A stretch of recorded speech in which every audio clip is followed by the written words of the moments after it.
Bonjour à toutes et à tous, bienvenue dans un nouvel épisode de Daily French Podcast. Je m'appelle Julien et aujourd'hui on va parler d'un sujet qui nous concerne tous, peu importe où on vit, les transports en commun. Salut Julien, salut à tous. Je suis Claire, très heureuse de vous retrouver pour discuter ensemble de ce thème.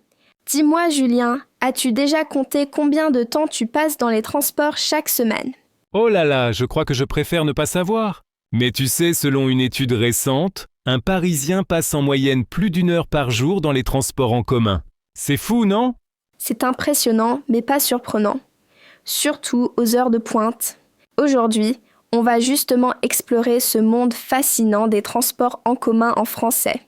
Comment en parler, comment les utiliser et comment survivre à la cohue du matin. Exactement. Et si vous êtes en train d'écouter cet épisode dans le bus, dans le métro, ou même en attendant votre train, restez avec nous. On va rendre votre trajet un peu plus agréable. On va aussi partager nos expériences, nos astuces et bien sûr, plein de vocabulaire utile pour mieux vous débrouiller en français dans les transports. Prêt ? Allez, c'est parti ! Julien, pour commencer, tu te souviens de ta première fois dans le métro parisien ? Ah oui, c'était quand j'avais 10 ans. Je me rappelle, l'odeur un peu particulière, le bruit métallique, les portes qui claquent, et surtout, le stress de ne pas rater ma station. Moi aussi, j'étais super impressionnée. Mes parents me tenaient la main très fort parce qu'il y avait tellement de monde. C'est une vraie aventure, la première fois. C'est vrai. D'ailleurs, pour nos auditeurs qui découvrent la France ou un autre pays francophone, les transports en commun, c'est souvent le premier contact avec la vie locale. Oui, et il y a plein de mots à connaître, sinon on peut vite se perdre. Alors, commençons par le début. Qu'est-ce que ça veut dire, transports en commun ? Bonne question. Les transports en commun, ce sont tous les moyens de transport partagés par plusieurs personnes. Par exemple, le bus, le métro, le tramway, le train ou encore le RER à Paris. Et n'oublions pas le funiculaire à Montmartre. Un petit train qui monte la colline, c'est aussi un transport en commun, même si c'est plus touristique. Exactement. Et parfois, le vélo en libre service, comme le Vélib à Paris, est aussi considéré comme un transport en commun, parce qu'on partage le service. Alors, pourquoi choisir les transports en commun ? Pour toi, Claire, c'est quoi les avantages ? Déjà, c'est souvent moins cher que d'avoir une voiture, surtout en ville. On évite les embouteillages, le stress de trouver une place de parking, et puis, c'est mieux pour l'environnement. Oui, c'est vrai. Et tu peux lire, écouter de la musique, ou même apprendre le français pendant le trajet. Ça, c'est un super conseil. Par contre, il y a aussi des inconvénients, non ? Bien sûr. Parfois, mais il y a du retard ou une grève. Et puis, aux heures de pointe, on est un peu comme des sardines dans une boîte. Oh oui, j'ai une anecdote à ce sujet. Une fois, j'ai pris la ligne 13 à Paris à 8h du matin. J'étais tellement serrée que je ne pouvais même pas ouvrir mon livre. La fameuse ligne 13, on dit souvent que c'est la plus bondée. Mais ça fait partie de l'expérience parisienne, non ? Absolument. Et puis, parfois, on fait des rencontres inattendues. Un jour, un musicien est monté dans ma rame et a joué de l'accordéon. Tout le monde s'est mis à sourire. C'est ça aussi la magie des transports en commun. On partage un petit bout de vie avec des inconnus. Au fait, tu as déjà remarqué comme chaque ville a ses propres habitudes dans les transports ? Oui, par exemple, à Lyon, les gens montent à l'avant du bus et descendent à l'arrière. À Paris, on monte et on descend où on veut. Ça peut prêter à confusion. Et à Marseille, on dit souvent bonjour au chauffeur en montant dans le bus. C'est très convivial. Petit conseil pour nos auditeurs. Observez comment font les locaux et adaptez-vous. Ça évite de se sentir perdu. Exactement. Et si vous ne comprenez pas, n'hésitez pas à demander. Les Français râlent parfois, mais ils aiment aussi aider. C'est vrai. Et puis, soyons honnêtes, tout le monde a déjà galéré avec un plan de métro. Oh, carrément. Surtout quand il y a des correspondances, on s'y perd facilement. Justement, parlons un peu des mots importants. Correspondance. Tu sais l'expliquer simplement ?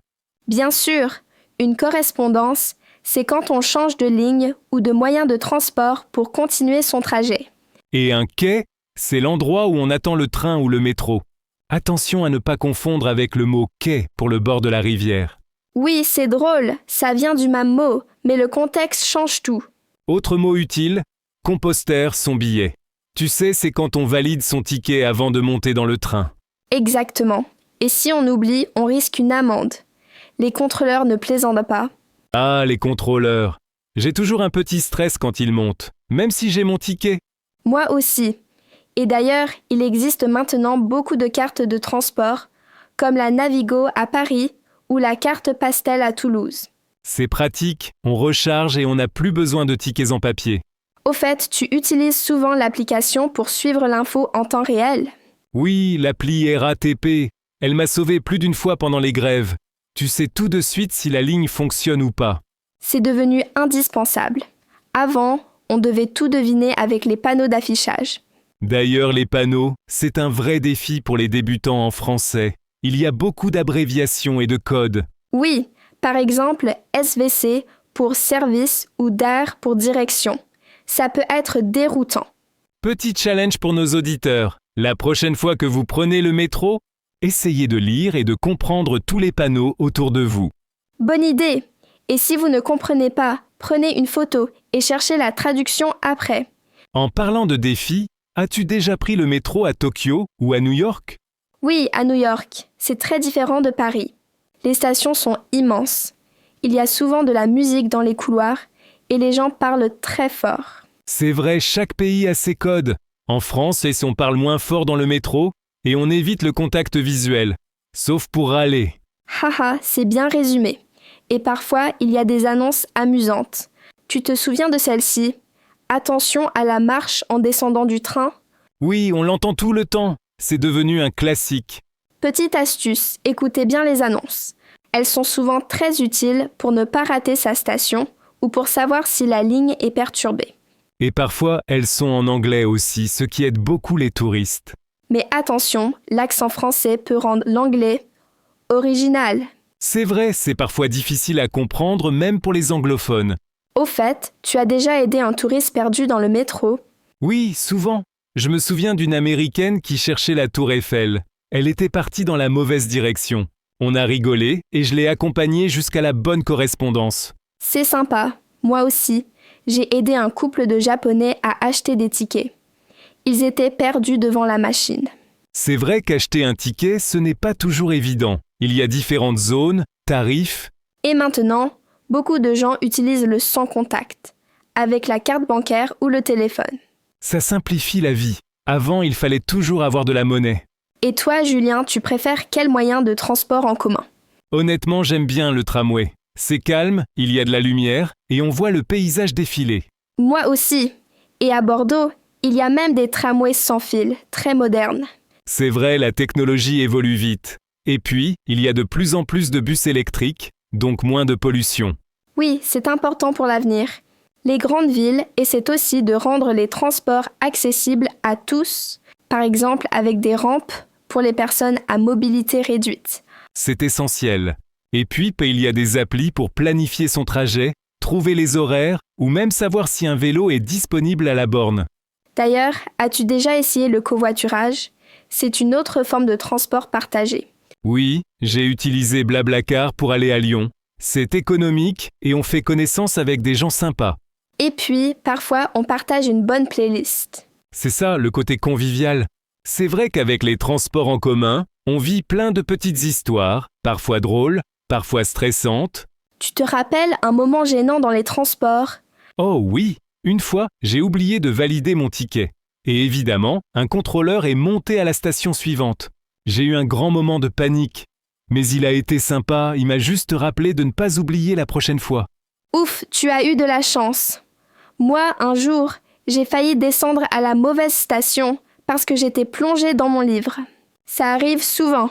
Oui, il faut rester attentif. Surtout quand on apprend le français, les noms des stations peuvent être compliqués à prononcer ou à retenir. C'est vrai. D'ailleurs, ça peut être un bon exercice. Essayez de lire les noms à voix haute ou de mémoriser votre trajet en français. Bonne idée, et n'hésitez pas à demander « Excusez-moi, cette rame va-t-elle à… » ou « Où est la correspondance pour la ligne 2 ?» La politesse marche toujours. En France, on commence souvent par « bonjour » avant de poser une question. Oui, c'est la règle d'or. Sinon, on risque de recevoir une réponse un peu froide.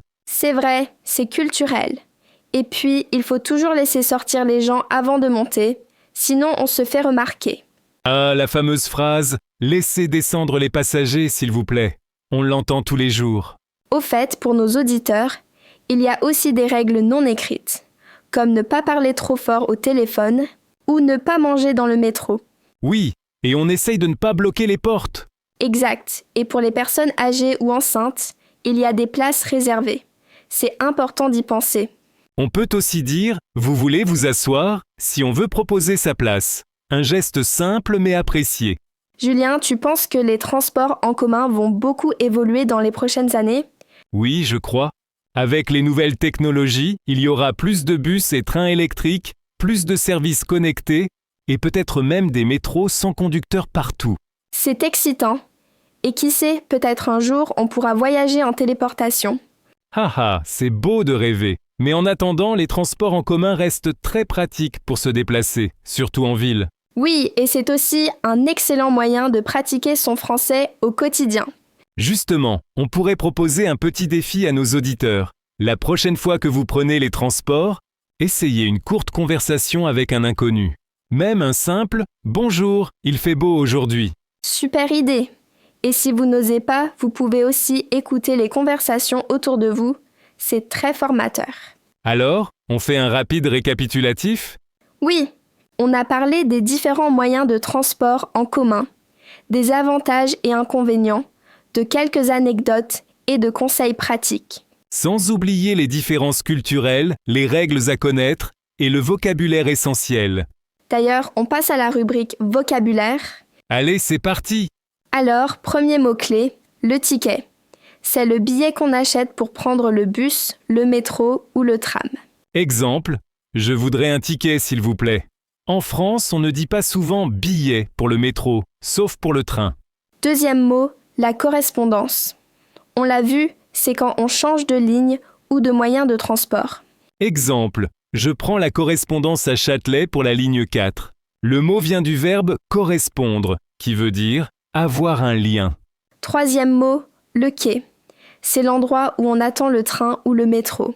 Exemple, rendez-vous sur le quai numéro 2. Le mot quai existait déjà au Moyen-Âge, lié au transport de marchandises sur les rivières. Quatrième mot, valider ou composter son ticket. C'est l'action de passer son ticket dans la machine pour le rendre valable. Exemple, n'oubliez pas de valider votre ticket en montant dans le bus. Cinquième mot, le contrôleur. C'est la personne qui vérifie si vous avez un ticket ou un abonnement valide. Exemple, attention, il y a des contrôleurs à la prochaine station. Sixième mot, la rame. C'est un train de métro, c'est-à-dire une série de wagons reliés ensemble. Exemple, la rame est bondée ce matin. Le mot rame vient du latin rama, qui signifie branche, parce qu'au début, les trains ressemblaient à des branches reliées. Septième mot, bondé. Ça veut dire très plein, rempli de monde. On dit souvent un métro bondé. Exemple, à 8 heures, le métro est toujours bondé. Huitième mot, l'abonnement. C'est quand on paie pour un mois ou un an de transport, souvent moins cher que d'acheter des tickets à l'unité. Exemple, j'ai un abonnement Navigo, c'est plus pratique. On espère que ce vocabulaire vous sera utile lors de vos prochains trajets. Avant de finir, un dernier petit conseil. Profitez des transports pour observer, écouter et pratiquer votre français. C'est un vrai laboratoire de la vie quotidienne. Et n'oubliez pas, chaque trajet est une nouvelle aventure. Même si parfois c'est compliqué, ça fait de bons souvenirs. Merci à toutes et à tous de nous avoir écoutés aujourd'hui. On espère que cet épisode vous a plu et que vous vous sentez prêts à affronter les transports en commun. En français, bien sûr. Merci à vous. Si vous avez des anecdotes ou des questions, écrivez-nous sur les réseaux sociaux. Et surtout, continuez à pratiquer votre français tous les jours. On se retrouve très vite pour un prochain épisode de Daily French Podcast. Bon voyage et à bientôt. À bientôt et bon courage dans vos trajets.